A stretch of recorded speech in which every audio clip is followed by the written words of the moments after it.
Okay, how about an update on the 931 project? I did get the block back from the machine shop.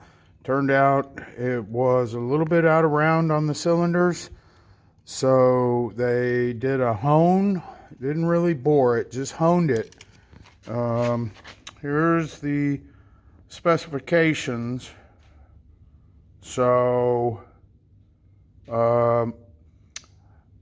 I will be getting custom J&E pistons for it because it's a little bit over.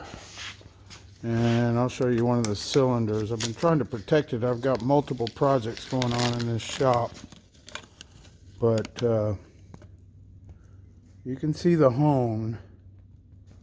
It's a little dusty in there. I'm just leaving that oil finish they put on those cylinders on there to protect it from corrosion. Of course, I'll have to clean all that up and lubricate when it comes time to rebuild. You can see I get a little bit of corrosion. They probably just boiled the block. That's what I'm going to do this morning. I got some high temperature engine paint. I'm going to paint the sides of the block. Don't have to worry about the journals and all that stuff. Need to protect that. Of course, the front where the water pump and everything goes, not going to paint that, or the rear.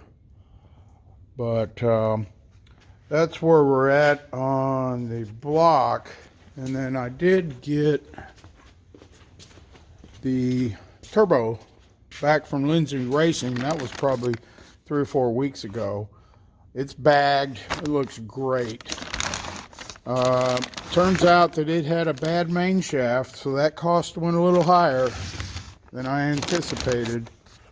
I think the whole rebuild was $800, but I mean, should be good to go.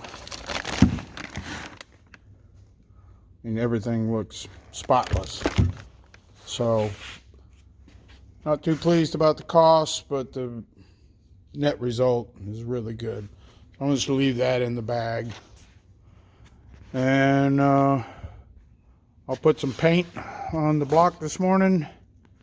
And that'll be about as far as I can go until I get the other components.